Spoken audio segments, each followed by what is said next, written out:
Friends, welcome to today's session. We are going to start a new topic. This is income from house property. You already know, you are quite aware of this thing. There are 5 heads of income, right? Okay, many times I have asked you what are these heads, and you have said these are salaries, income from house property, then profit and gains of business of profession, then capital gains, then income from other sources. And you already know that it is the total income which is subject to tax. Tax is payable on the total income. Total income is the gross total income minus deductions, chapter 60 deductions, so you get total income. Okay. And to arrive at the gross total income, we need to aggregate the income that has been generated from all these 5 heads of income. Then that aggregate amount will be subject to 2 adjustments. One is setup of carry forwarded losses, and other one is clubbing provisions. Right. Okay, so income generated from all these 5 sources needs to be aggregated. Then that will be subjected to clubbing provisions. Again, that will be subjected to setup of carry forwarded losses. We'll be getting gross total income, and that from that gross total income, we'll be deducting certain deductions. They're popularly called as chapter 60 deductions. Then we'll be getting total income. The total income will be subject to tax. And when this is the structure, and you already know these are the 5 heads. This one of the head is income from house property, right? So this is again the unique head. Unique head in the sense, what is taxable under this head is the annual value of the property. So sometimes some students may get confused that rent is liable to income tax, or rent will be subject to income tax. Answer is no. It is not the rent on which we are going to pay tax, or assessee is going to pay tax. Assessee is going to pay tax on the annual value of the house property. Right. Rent may be used to compute the annual value. That's a different story. That's a different aspect altogether. In order to compute annual value, we use rent. The rent figures will be useful in that context. Okay. But it's not rent, house rent, which is chargeable under the head income from house property. It is the annual value of the house property which will be chargeable. Is it clear up to this? Yes, Yes, sir. sir. This concept? Okay. Now, friends, I am going to share the screen with you. We'll start the topic.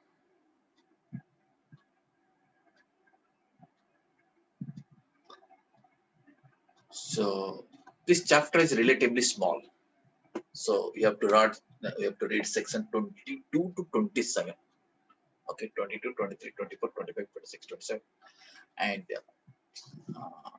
some, you can say, some additional sections are also there. We need to learn that. So these are the sections, but chapter is relatively small. And first, let us understand about section 22, which talks about the chargeability, in which situation income will be chargeable to tax, and what are the conditions attached to that. As I told you right now, it is the annual value of the house property which shall be chargeable to income tax. Okay. So what is chargeable? Annual value. We have to keep in mind the annual value. What is that annual value? We don't know at this stage. We'll be learning how to compute that. And then it is chargeable in the hands of owner. So this is one more condition. It is chargeable only in the hands of the owner, provided the property is not used for the purpose of business or profession carried on by the assessor. So one thing you have understood, that annual value is chargeable to tax. Secondly, it is chargeable only in the hands of owner. Third thing is that the property should not be used for the purpose of business or profession carried out by the assessor. If assessee is carrying on some business or profession and the house property is used in connection to that, that means that becomes a business asset. Business asset depreciation will be chargeable. Then if any rent, etc., generated from that house, that will be taxable, not under this head. It will be taxable under the head profit and gains of business or profession. But if the assessee is not using the house for the purpose of business profession, his own business profession, then it is taxable under the head income from house property. Did you understand this? Yes, sir. Yes, sir. Oh, good. So annual value is taxable in the hands of owner, but you have to remember this condition: the house property should not be used for the purpose of owner's own business or profession. And The house property what we're talking about, it may consist of building as well as land appurtenant thereto. When I say land appurtenant thereto, what I exactly mean is that attached land. Okay. Suppose there is a garden attached to the house. So that's a land appurtenant thereto. Or there might be a garage attached to the house. So these are the land which are appurtenant to the house, appurtenant to the building. So building as well as the land which is appurtenant thereto consist of both taken together should form house property, right? And that building may be used for any purpose. It may be for residential purpose, maybe for commercial purpose, doesn't matter. Okay, it may be given to somebody on rent for business, that doesn't matter. That is a house property that has to be taxable under the head income from house property. Okay, but commercial purpose used by the owner, that's a different thing, right? But commercial purpose used by some other person, then definitely that comes under the head income from house property. If it is a commercial house, it need not have a roof. Even if it is not having roof, it can be still considered as a house. Okay. But however, if it is an incomplete house, ruined house, vacant land, then these are not houses. So this will not be taxable under the head. Any income generated from a ruined house, vacant land, they will not be treated under the head income from house property. Rather, that should be treated under the head profit, this thing, either income from other sources or profit and gains of business or profession. It depends whether it's the business of the assessee or this is just an additional source of income for the assessee. It may be taxed under the head income from other sources or profit and gains of business or profession. Right? Suppose someone is getting getting some rent from vacant land. Under which head that should be taxable? Is it income from house property? Sir, but there is no house, then There is how no it can house. come? Yeah, there is no house. Then under which head? Under which head? Sir, question one more time. Once again, I'm asking you the question. Suppose someone has received some rent from vacant land. Under which head that should be taxable? Capital gain? No, it's a rent. Capital gain. Income Other from other sources, sources. income Other from other sources. sources. It may be income from other sources or it may be PGBP also. It may be profit and gains of business and profits. If that is his business, then it will be income, profit and gains of business and profession. Otherwise, income from other sources. Okay. So therefore, I am saying incomplete house, ruined house, vacant land are not houses. Right. So income generated from these sources shall not be taxed under the head income from house property. Okay. Right. Yes, sir. Okay. Yes, Now, sir. one more concept you have to understand. Each flat in an apartment is a separate house. Okay, each flat being a separate residential unit, that shall be treated as a separate house.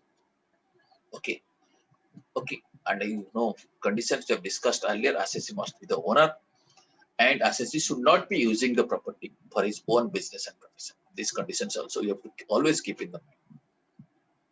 Okay, assessee should be the owner, and assessee should not be using the property for his own business and profession. When I talk about ownership, I told you just now, assessee must be the owner. That means in order to tax a house property under this head, income from house property, you have to ensure that assessee should be the owner. But ownership does not mean that property should be registered in the name of the assessee. Registration is not indispensable. This means even if property is not registered, if assessee is the beneficial owner, still he or she shall also be considered as the owner. Did you understand? Registration is not mandatory. Registration is definitely not indispensable. So without registration also, one can become the owner.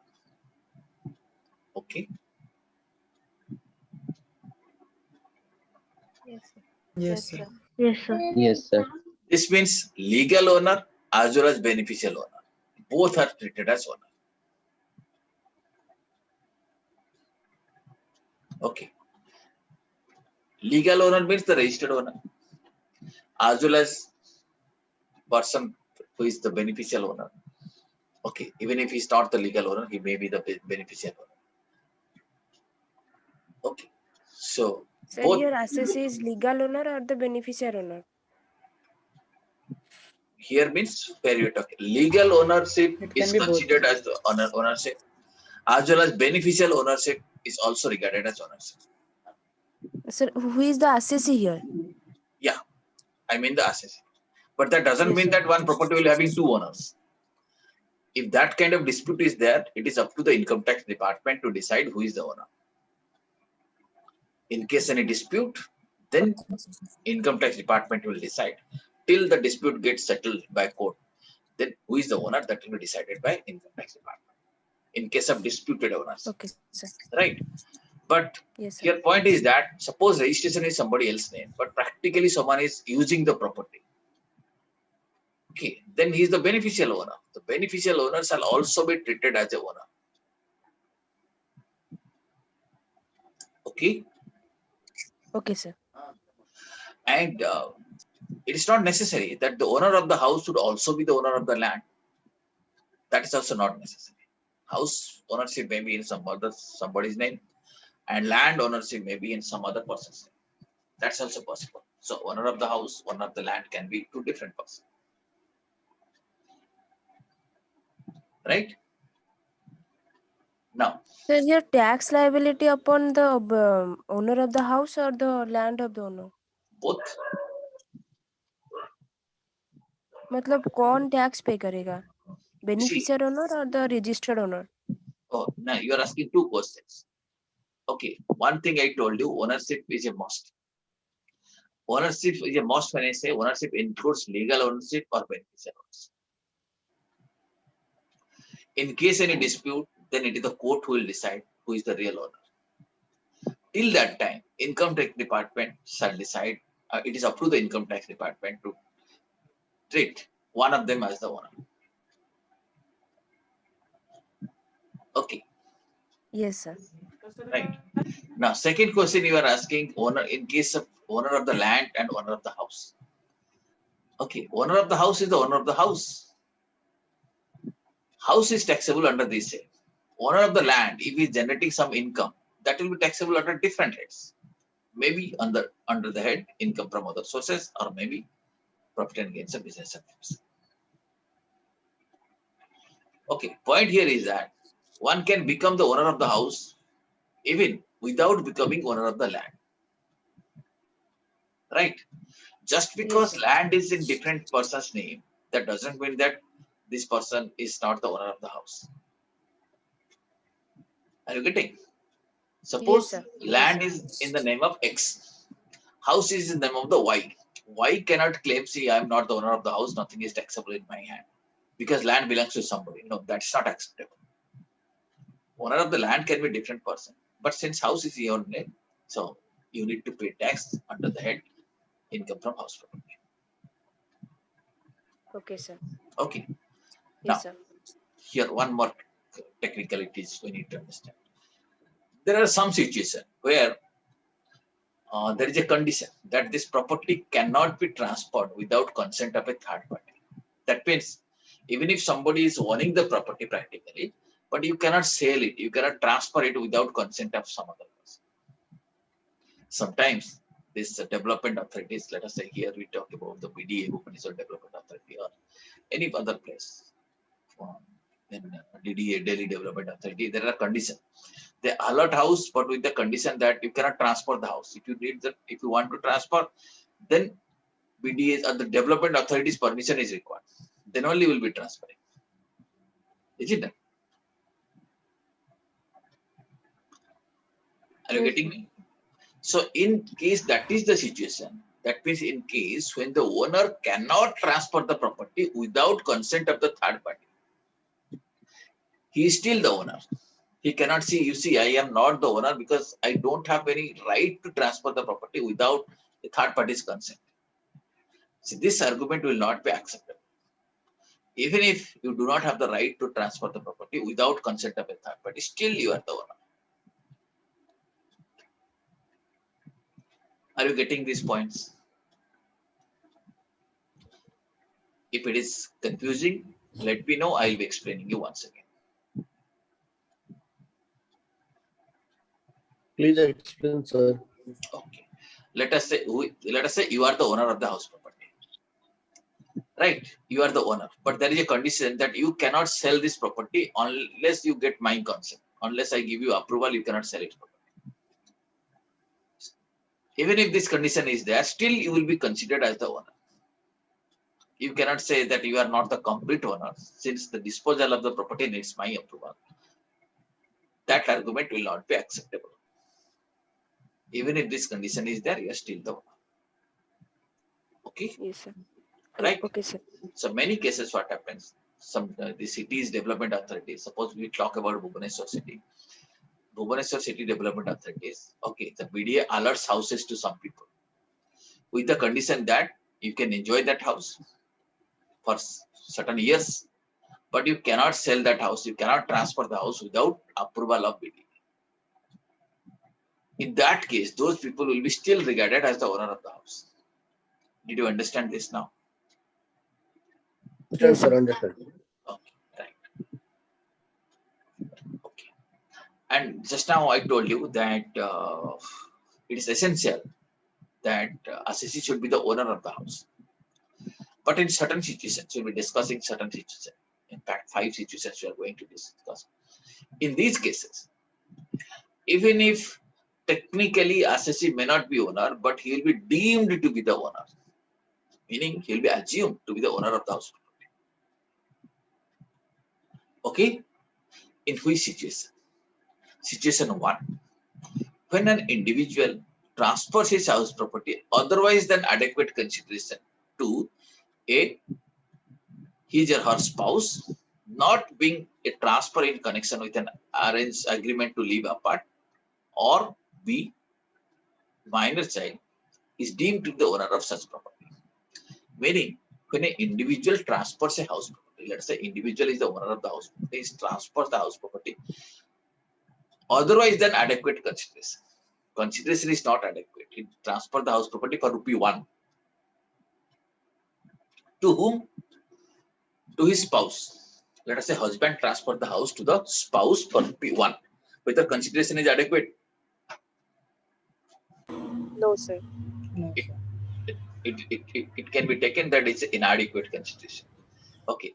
And who is transferring? One spouse is transferring to another spouse. Okay. And it should not be in connection with an agreement to live apart. Okay, if there is in connection with an agreement to live apart, let us say they have agreed to stay separately. Okay, or court has given direction to stay separately, or it is a kind of divorce kind of situation when they have decided to stay separately, then it's okay. But it is not like that. Not being a transfer in connection with an agreement to live apart. So not connected with that kind of transfer. Just like that, simple transfer has been made by a husband, by a spouse to another spouse without adequate consideration. Or it may be transferred to the minor child without adequate consideration. In both the cases, what will happen? The person who has transferred shall be treated as the deemed owner. Did you understand this example? Yes, sir. Okay. Okay. So assets should have been transferred by spouse. Example, let's say husband transfers to wife without adequate consideration or without an agreement to live apart, or father transfers to a minor child. Both the cases, the transferor, that is father or husband, shall be treated as the owner of the house. That is called deemed ownership. Okay, right? Yes, sir. Now, second Yes, sir. example one more example of deemed ownership is holder of an impartiable estate of an Hindu undivided family. Right? If there is an impartiable estate, that means that which cannot be partitioned, that kind of property is there. Then who is the holder? Who is occupying that? Shall be treated as the owner. She shall be treated as the deemed. Okay. Did you understand? Okay, sir. Yes, sir. Yes, you can think an example. Let us say there is a house, big building. Let us say 4 brothers are there. 4 brothers, each one is, let us say, distributed one room. So everybody is having one room. Okay, but terrace is not distributed. Who will that terrace part? Let us say someone is occupying. Then who is occupying? He shall be treated the owner of the terrace. Okay, because terrace has not been partitioned. Rooms are partitioned. The terrace, whoever is the holder, he will be treated as the owner of the terrace. Okay. Yes, sir. Okay. Are you getting it? Yes. Now, third Yes. situation. Third situation, deemed ownership. I told you I will be telling you 5 situations. Then member of a cooperative society or a company or an AOP to whom house is allotted against members. So this is a style of ownership which is very popular. People form a cooperative society. Each one become members. That is, 10 people become member and form a cooperative society. They acquire a land, construct a house, and everybody occupies one house. Okay, they may construct an apartment. Everybody occupy one flat there. Okay, or they may form a colony kind of thing. Everybody occupies one house. So this is one style. Or they may form a company and they acquire land in the name of a company and allot, because of ownership of the company, they will allot houses to everybody. So a member of a cooperative society, company or an association person to whom house is allotted against his members, right, shall be deemed to the owner of that house. He cannot say, no, if the company is the owner, I am not the owner. No. Who is the owner? The member. The member of the cooperative society, member of the company, or member of AOP is the owner. Are you getting it? Yes, sir. Yes, sir. Yes, sir. Yes. Now, Yes, sir.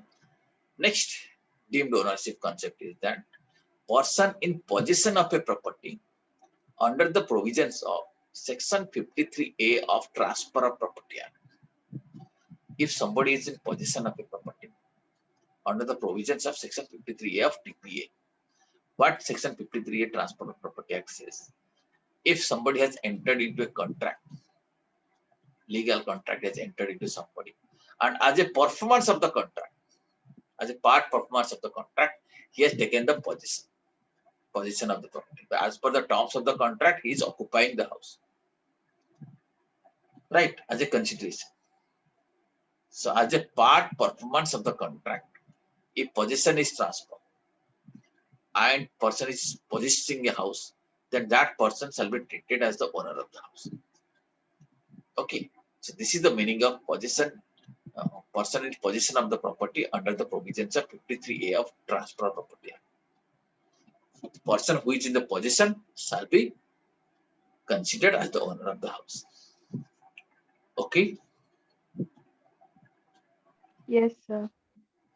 right. Point number 5 about deemed ownership. Person having a right by way of lease, that means leasehold right, in a property for a period not less than 12 years. Not less than 12 years means 12 years or more. If someone is having a leasehold right on a property for 12 years or more, then he will be treated as a deemed owner. I told you earlier, ownership is a must, but ownership means freehold ownership as well as leasehold ownership both. But that doesn't mean that a short-term leases. So only long-term leases. What is long-term leases? Which is not less than 12 years. Okay. Yes. If a person having right by way of a lease in the property for a period not less than 12 years, then he shall also be deemed the deemed owner of the property. Okay. Yes, sir. So now point 5, there is an explanation to that. The above provision excludes any right by way of renewal of the lease from month to month or for a period not exceeding 1 year. Here also concept is the same. If there is a right to renew the lease from month to month that are not covered here, that will not be, that person will not be treated as the owner of the house property. Even if he is a right, even if he has got a right to renew the house property. renew the lease agreement. Okay. Okay. Yes, sir. Now Yes, we have sir. understood the deemed owner concept. I told you 5 kinds of deemed ownership. Individual who transfers the house property otherwise than adequate consideration to spouse, not being a connection to live apart, or to minor child. Second is holder of an imperishable estate. Third is holder of a cooperative society, member of a cooperative society, company or AOP. Fourth is possession under TPA, 53A of TPA. 5 is person holding long-term lease, holding the property under long-term lease. All these cases, persons will be treated as deemed owner. Okay. Now, having understood this, now it is time to understand how to compute income from house property.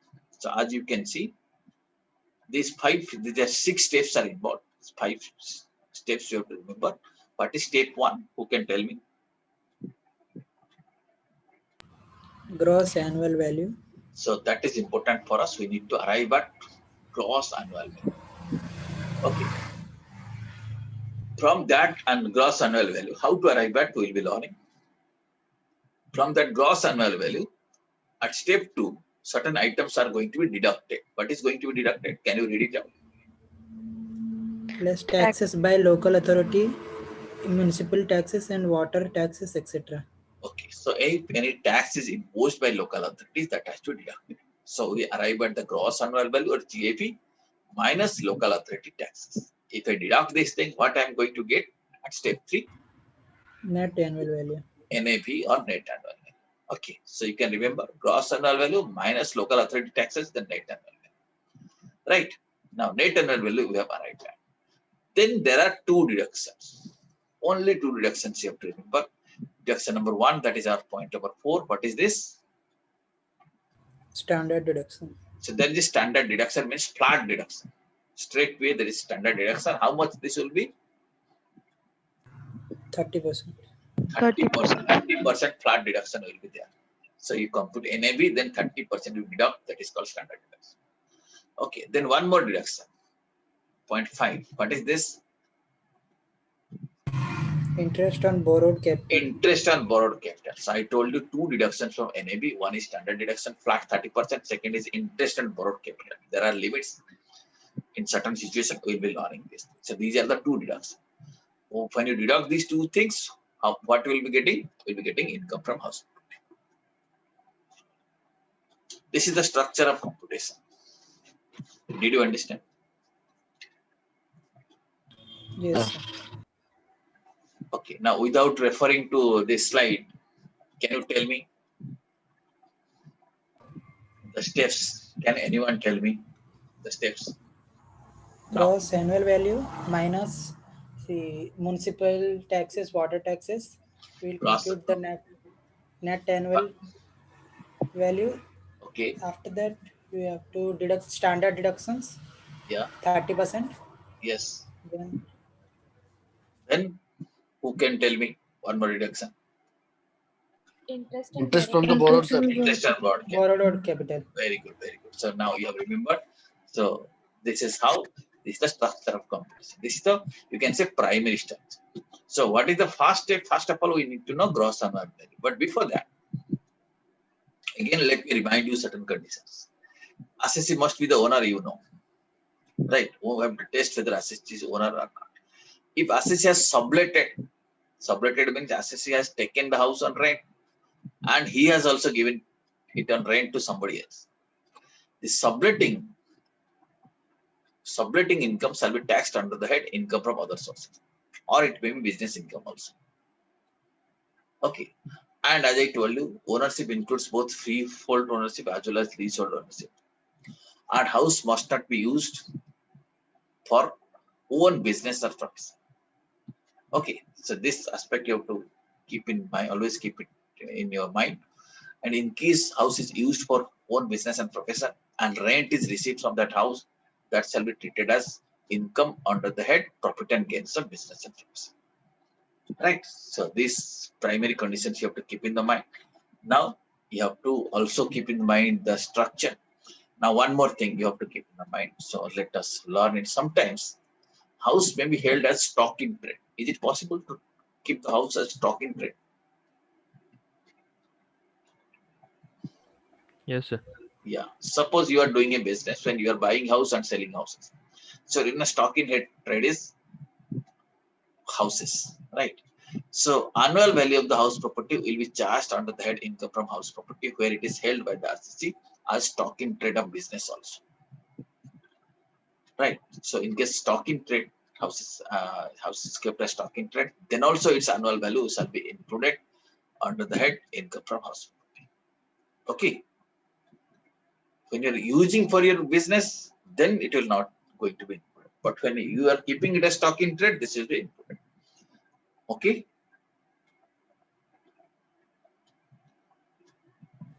Yes, sir. sir. Yes. But when you are remembering this thing, one more additional condition you have to remember as regards to stock in trade. Okay. The annual value of stock in trade shall be treated as nil for a period of 2 years from the end of the financial year, in which certificate of completion of construction of the property is obtained from the competent authority. Let us say property completion is obtained in a particular time from the end of that financial year. For 2 years, the stock in trade shall be treated as nil. The annual value of the stock in trade shall be treated as nil, unless the property is let out. This condition you have to remember. If such property is not let out during such period, if the property is let out, then annual value will not be nil. Annual value will be computing. If property is property is let out, you have to compute. If property is not let out, then for 2 years, annual value of this house property, which is kept as stock in trade, shall be treated as nil. Okay. Yes, sir. Okay.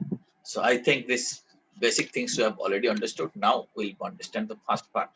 That part is gross annual value. That is important for us. Only when you know the gross annual value, then you'll be deducting local authority taxes, so you'll be getting net annual value. Right? So what is gross annual value? First look at this chart, then I'll be explaining you the text part. Are you able to see the chart? You see gross annual value. Right? What is gross annual value? Can you read it here? Reasonable expected rent. Okay, that means what the owner is reasonably expecting to receive. Suppose you got a house property. What is the reasonable expectation? How much rent you are going to receive? That is called as the reasonable expected rent. Or we'll call it the reasonable rent, RR. Okay, so we'll arrive at that. And then we'll have to consider, if the property is let out, then we have to consider certain things. If you let out throughout the year, that is not vacant, and actual rent is more than the reasonable rent, then what we'll do? AR or RR, whichever is higher, we have to take. If actual rent and reasonable rent are different, then we have to take actual rent or reasonable rent, whichever is higher. And if the property is vacant and because of this such vacancy, actual rent is less than the reasonable rent, then we'll take actual rent.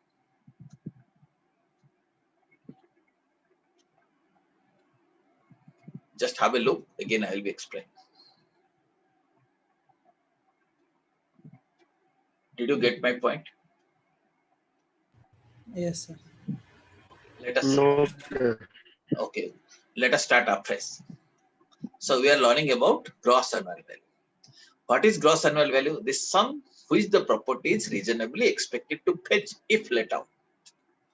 If you are letting out the property, how much rent you are expecting that the property should fetch? That is your reasonable rent. Okay.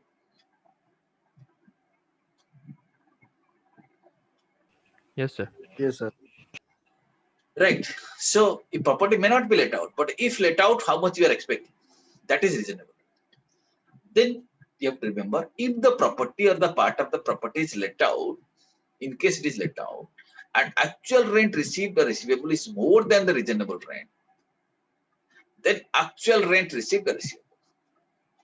Let us say you are expecting that the property will give you 1,20,000 per annum. So that is your reasonable expectation. And if it is let out, suppose it is let out, actually it is let out. If it is not let out, then okay, your reasonable expectation is 1,20,000. But let us assume it is let out, and actually how much you are getting? 1,40,000. Then what you will take? 1,40,000. 1,40,000. Because if the property, the part of the property is let out and actual rent receivable is more than the reasonable rent, then actual rent shall be treated as the reasonable 1,40,000. But let us say you are expecting 1,20,000, but property is let out and you are getting 1 lakh only. Then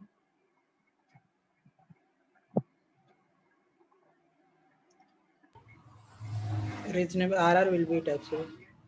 RR will be taxable, right? 1 RR, lakh will be. RR will be taxable. RR means 1,20,000 because your expectation is 1,20,000, right? Actual rent is 1 lakh. Okay, so only when the actual rent exceeds, you will take actual rent. But here actual rent is not exceeding. So you will take 1,20,000. What is the reasonable rent? Here I am taking properties let out. Throughout the period, properties let out and we are getting only 1 lakh. Still, it will be taken as 1,20,000. Is it clear to you? Yes, sir. Okay. Okay. So- And this I told you, property is not backend. Property is not backend. AR or RR, whichever is higher. Where AR is higher, actual rent is higher, actual rent. Where reasonable rent is higher, reasonable rent. This is what we have covered. Okay. But on the other hand, when property is backend, you could have received 1,20,000 or 1,40,000, but property was backend for the part of period. Consequently, you received only how much? 70,000.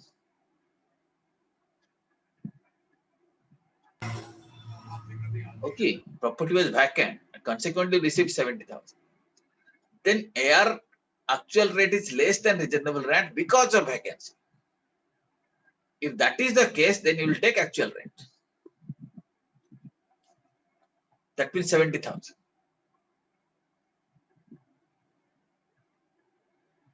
Okay, I repeat this concept.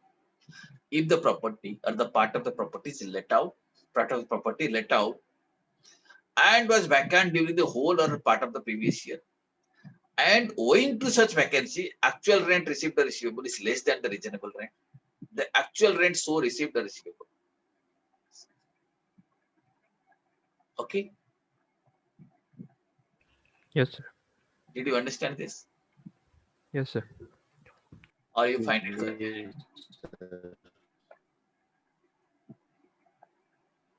I repeat once again. We are computing gross annual value. Okay, gross annual value you have to remember. It is the reasonable expected rent, which the property can fetch if let out. Okay, you can expect anything if it is let out. Reasonably, you can make expect this will be the rent. So that is your reasonable expected. But in case actual rent is more than that, take actual rent. If actual rent is less than that, doesn't matter. Your expectation is right.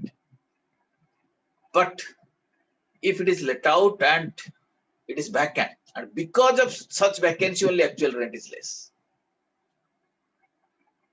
then actual rent shall be taken as the gross annual value.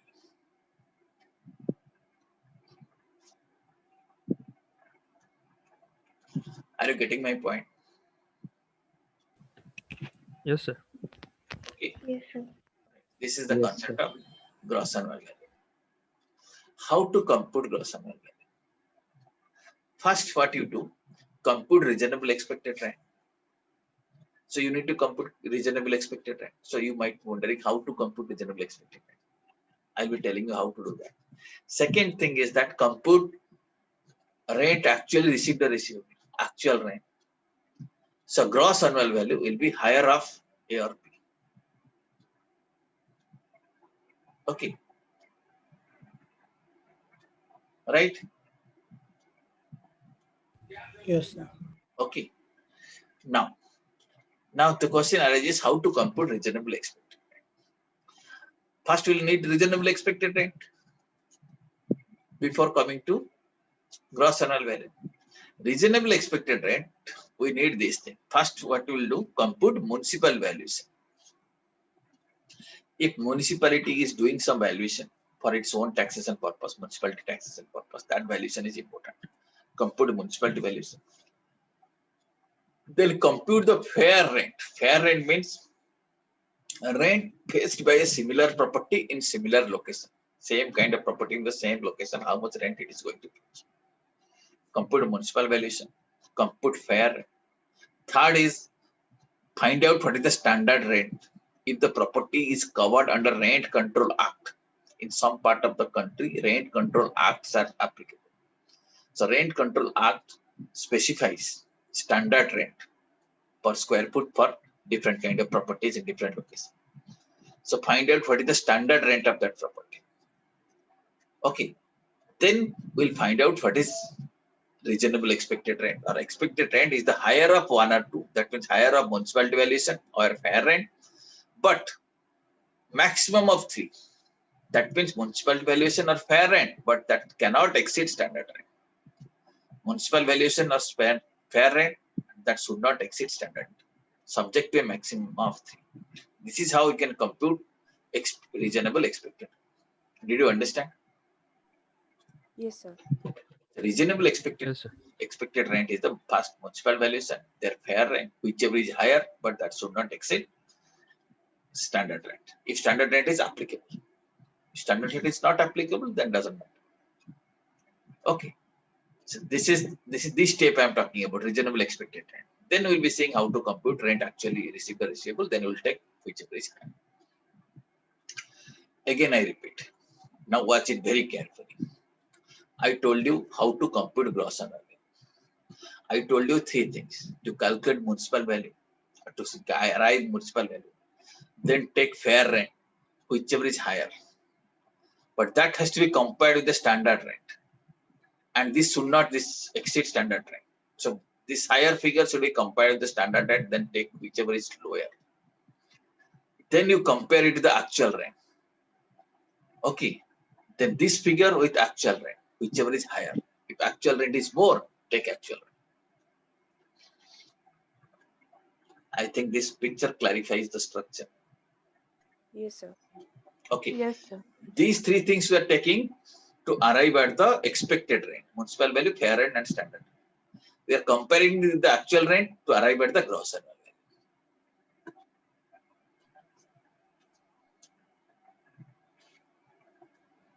Is it clear to you? Yes, sir. Yes, sir. Yes, sir. Okay. Fine. Now, if that is clear, here is a question for you. You take a piece of paper. Just now, only tell me the answer. I am giving you 4 cases. You have to compute what is reasonable rent. You have also to compute gross annual value. Can you do it? Yes, Are sir. you- Yes, sir. Okay, this is the situation. I have given you municipal value, fair rent, standard rent, actual rent. What you have to tell me? Reasonable rent, gross annual value. Right? Once again, I repeat. Was this structure, was this picture. Municipal value, fair rent is to be compared, whichever is higher you have to take, but that should not exceed standard rent. Okay, so this figure is the expected rent. You compare it to the actual rent, whichever is higher, that is the gross annual value. Understood again? Yes, sir. Now ready to solve the question? Yes, sir. Yes, sir. Yes, Okay. sir. Now, first case, you have to tell me what is reasonable rent. 7,000. What you have compared, municipal value, fair rent, It will be Okay. 6,000. municipal value, fair rent, whichever is higher, 6,000.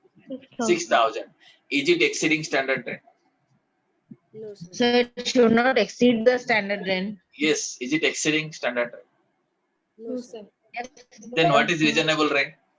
6,000. So 6,000. Then why you are telling 7,000? 6,000. Second case, you tell me what is reasonable rent. 6,500. What you have to do? Municipal value, fair value, whichever is higher. Whichever is higher. 4,000.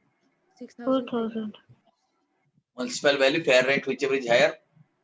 How much? 6,000. 6,000. 6,000. Is it exceeding standard rent? Yes, sir. No. No, sir. No, sir. Second case, you told Exceeding, sir.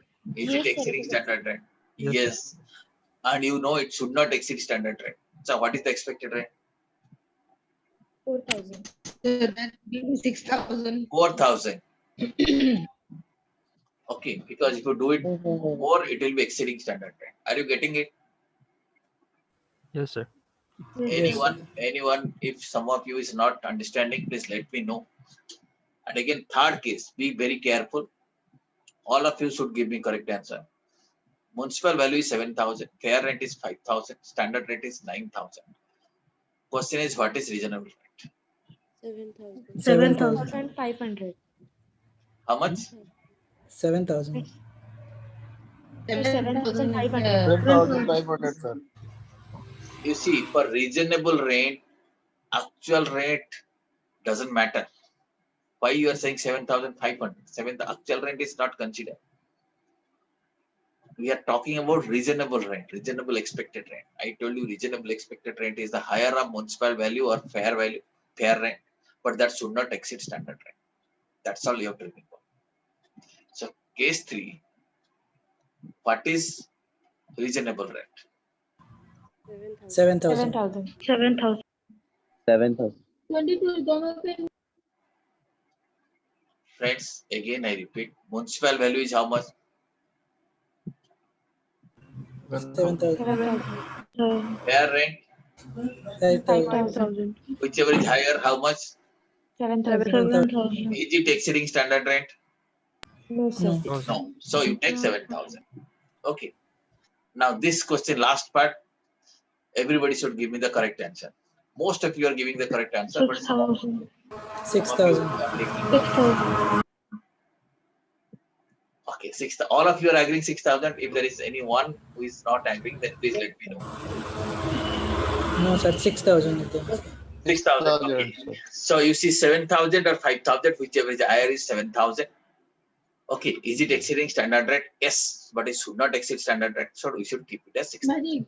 6,000. Right? All of you have understood the reasonable rent part. Yes, sir. Yes, Yes, Now, sir. now you see reasonable rent is here, actual rent is here. You have to compute gross annual value. How to compute? Whichever is higher. Whichever is Higher. higher. So in first case, case 1, 6,500 is higher. 6,500. Second case, 500. 4,000. 4,000. 4,000. Third case, 7,500. 7,500. 7,500. Fourth case, 6,000. 6,000. 6,000. Is it clear to all of you now? Yes, sir. sir. Yes, sir. So Yes, if sir. these figures are, question may come in any combination. Any of these combinations might be there. But if you have understood this concept, if you have understood this primary step, then you will be able to definitely compute gross annual value. Gross annual value will be 100% right if you have understood these steps. Okay. Yes, sir. Okay, sir. Okay.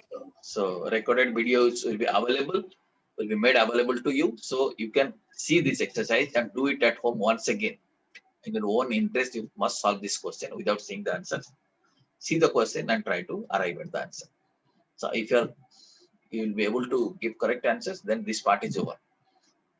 100% you will be giving correct answer in your exam. Right? Okay. So if now you have understood, if these figures are giving, you will be able to compute reasonable rent. You will be able to compute gross annual value also. So how to compute reasonable rent, I explained you. Now, one more thing I will tell you. What is the meaning of rent? Actual rent received by receivable. We learned that. Here in this question, actual rent received by receivable was given to you. But let us learn how to compute it.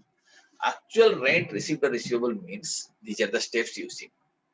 Rent of the previous year in which property is available for letting out. We'll take the annual rent less unrealized rent. Unrealized rent means rent which is not received, not outstanding rent. We're saying unrealized rent. Unrealized rent means certain conditions needs to be complied for that. That means owner is willing to receive, owner is trying, but tenant is not giving.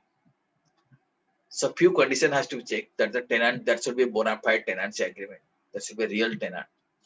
owner must have taken some step to vacate the property. He must have taken some step to initiate legal proceeding.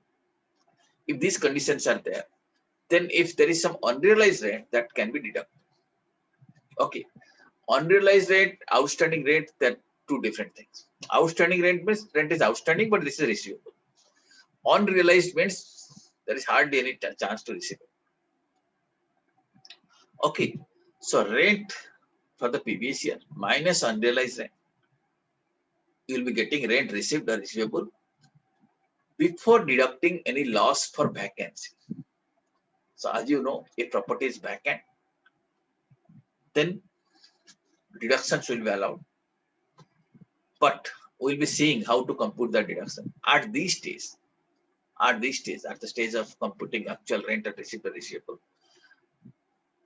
rent for vacant period shall not be deducted. What shall be deducted when we are comparing the actual rent with the reasonable rent? At that time, it shall be deducted. So right now, you just understand how to compute actual rent. You have to take the rent for the period minus unrealized rent.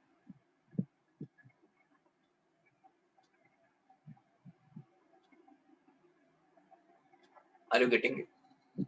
Yes, sir. Actual rent received or receivable. Yes, sir. Okay. Now, as I told you, unrealized rent, if rent is unrealized, that can be deducted from actual rent. Okay, I just told you briefly I told you some points. These conditions needs to be complied with, and these are the conditions. What is the first condition? Can you read it? Bona fide tenancy agreement. So if there is a genuine tenancy agreement is there, we have to see that should be there. That will prove that actually house is let out and there was a bona fide tenant. What is the second condition? Reasonable steps must have been taken to recover the rent. Yeah, the assessee must have taken some reasonable step to recover the rent. Assessee must have sent some notices so that rent can be recovered. Point 3. Reasonable steps must have been taken to get the property vacated. Assessee must have sent notice to vacate the property since tenant is not paying rent. Then point 4, one more additional point. Defaulter tenant is not occupying any other property of the assessee. This should not happen. The defaulted tenant should not be occupying any other property. Maybe in one particular property, as a defaulted tenant is not paying rent, but in the other property he is occupying, is paying more rent. So in that case also, unrealized rent will not be deducted. If all these four conditions are met, then it is possible to claim deduction on account of unrealized rent. Unrealized rent can be claimed from the rent. In order to calculate actual rent received or receivable, we can deduct unrealized rent provided these four conditions are met. Okay. Yes, sir. Okay. Now here I am giving you one more case, and in this case you need to compute what is the actual rent received or receivable. 3 cases I am giving you. So actual rent figures are given. You see, these are the figures per month, and unrealized rent is for the year, and vacancy period is also given to you. Then in this situation, you have to calculate what is actual rent received or receivable. Did you understand the question?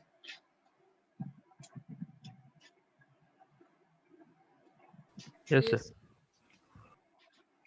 Then try to give me answer for case 1. First case.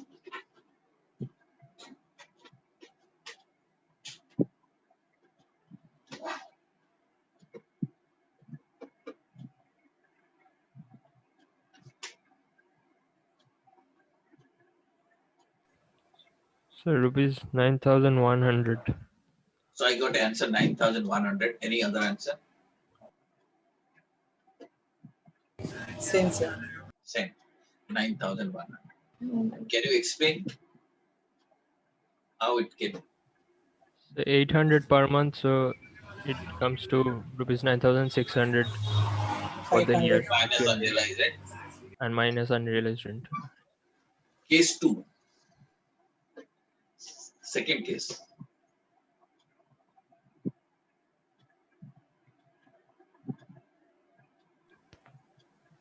So 12,000. 10,000. Sir, 10,000. 10,000. Some of you are saying 10,000, some of you are saying 12,000. What is the answer? 12,000. How much? 12,000. Why 12,000? Can you explain? So because while computing the actual rent, we don't need to We did deduct not any adjust sum it for for vacancy. vacancy. Yes. I told actual rate minus unrealized rate. Vacancy period is not unrealized rate. Okay. Actual, we are calculating actual rent received or receivable. Actual rent is for the whole year. So it is 12,000. Unrealized rate is 0. Unrealized rate is 0. There is a vacancy period of 2 months. So vacancy period you should not consider for actual rent received or receivable, because it's actual rent received or receivable. Both the things just wait. So this is the case where most of the students commit mistake. They deduct the vacancy. Therefore, I am saying here, before that, therefore I told you from here that rent for vacant period shall not be deducted here. Are you seeing this line? Yes. Unrealized rent will be Yes, sir. deducted, but rent for vacant period shall not be deducted here. This is the mistake most of the students do. Vacant period rent shall be considered when you will be comparing it with reasonable rent. I will be showing you other examples. But here it will not be deducted. Did you understand where you committed mistake? Most of you said, Yes, sir. do you understand? Yes, sir. Okay. If this you have understood, I think third case you will give me the correct answer. Now you know both the things are there. Unrealized rents are there. 11,000. 11,000. All of you are saying 11,000, Yes, sir. Yes, sir. or some of you are saying 9,000. No, sir. 11,000. 11,000. 11. Then 11. No, sir, 11,000. So do not compute it for 10 months. 10,000 minus 1,000, 9,000. That is not the right answer. 11,000. Okay, because annual actual rent received or receivable is 12,000. And unrealized rent is 1,000. So 12,000 minus 1,000, 11,000. Okay. Did you understand? Where you are committing mistake, are you able to appreciate that thing? Yes, sir. So Yes, hope sir. this mistake will not be committed again. Okay, so remember, take it a note that while arriving actual rent received or receivable, you have to ignore the vacancy period. Okay. Now, Yes. Sir, in gross. all the cases it is to be ignored. Yes, in all the cases. All the cases it has to be ignored. Why you are confused? That's what, and that is why I am telling you this take. No, vacant period shall not be deducted here, but shall be deducted after then the comparing it next- with the reasonable rent. Here, what we are computing actual rent. When we will compare the actual rent with reasonable rent, right? After comparison, vacancy period will shall be deducted. After comparison, not before that. Okay. Okay, sir. 1 second. I will Yes, tell sir. you. Okay. Here you are comparing, no? For comparison purpose, you need actual rent received receivable. Once the comparison is done, you have arrived at the higher figure. After that, vacancy allowance will be considered. Are you getting? Yes, sir. Yes, sir. Okay, but here we are at this stage. At this stage, you are adjusting vacancy allowance. I'm saying that is wrong. You are doing. When you are calculating actual rent receivable, don't make any adjustment here. No. Here you should not do. After this stage only you should. Okay. Yes, sir. Yes, sir. Okay. So I request all of you to watch this video again.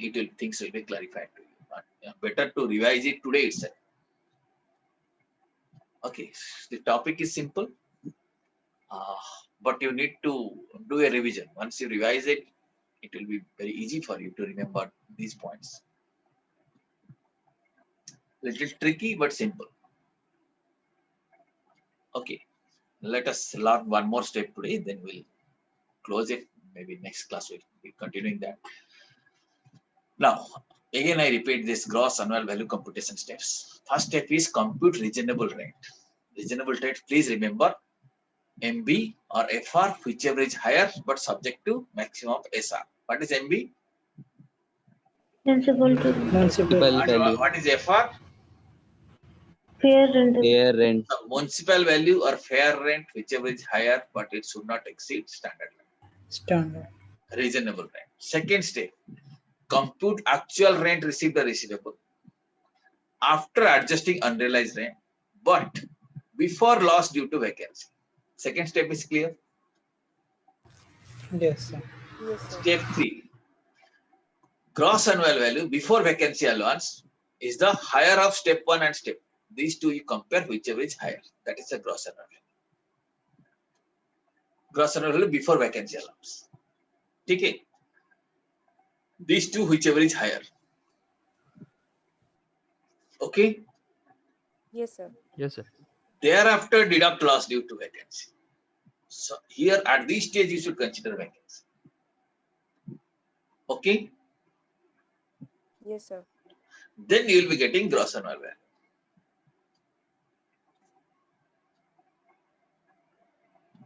Okay, sir. Okay. And you already know from gross annual value what is to be deducted to get net annual value. From gross annual value, what needs to be deducted to get? Municipal authority tax. Yes, tax by local authority, you will get net annual value. And from net annual value, what is to be deducted? What there are two things that needs to be deducted to arrive at the income from house property. What are these two items? Standard deduction 30% and the interest borrowed for capital. Yes. Up to this, things are clear to you. Yes, sir. Okay. Sure, all of you. Yes, sir. If you are sure, then we'll do a question right now. Otherwise, I will insist that you should revise, then you will do the question. Are you ready? Can you do a question right now? Yes, sir. Yes. All of you are ready? Okay. Here we are going to do a full question now. Okay. Take a piece of paper and pen.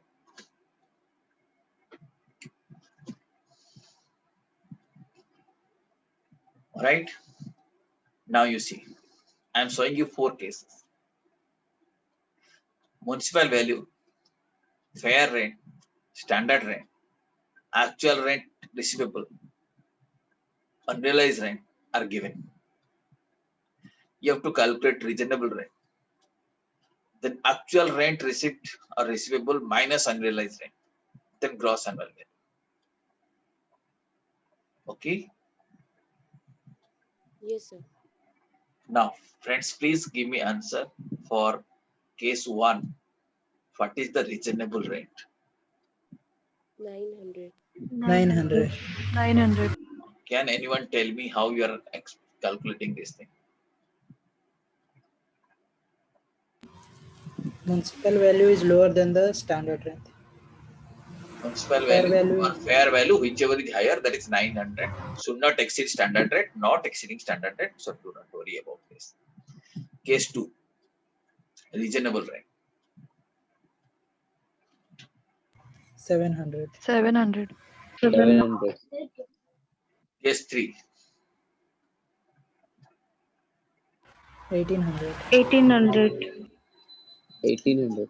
1800, 1800, 1500, whichever is higher. Higher is 1800. It's not exceeding 1900. So 1800. Case 4, 1600. 1600. 1600. 1600. So if we take municipal value, fair rent, higher is municipal value, but municipal value is exceeding standard rent. It should not exceed. So we should keep it 1600. All of you have understood this point, I think. Yes. Yes, sir. Right, good. Now friends, one more challenge. This is to compute actual rent received receivable minus unrealized rent. Here question has clarified you. That means unrealized, after deducting unrealized rent, you tell me what is actual rent received receivable. Simple question, so you will be able to do it. In first case, Actual rent receivable. 1,000. 1,000. 1000. Second case, 600. 600. 600. Third case, 2,000. 2,000. 2000. Fourth 2000. case. 1,500. 1,500. 1500. Here you see, for your benefit, it is written minus unrealized rent, but even if it is not given. Okay. So for the purpose of computation, when you say actual rent received or receivable, you have to reduce the unrealized rent part. Then now next big thing is that you have to compare gross annual value. What is gross annual value? Reasonable value or actual 1,000. value, whichever is higher. Whichever is higher, how much? 1,000. 1,000. Second case, 1,000. second case, 700. 700. Next case, 2,000. 2000. 2,000. Next case, 1,600. 1600. Okay, so now you are 1,600. able to solve it. Now let us say question says there is properties backend for 1 month. After that only we'll adjust. Are you getting the sequence? Yes. Here it is not there in the question. In case vacancy allowance is there, then you have to deduct it after this. Okay. So friends, next class we will do a question on vacancy allowance, but I expect all of you should come prepared for this.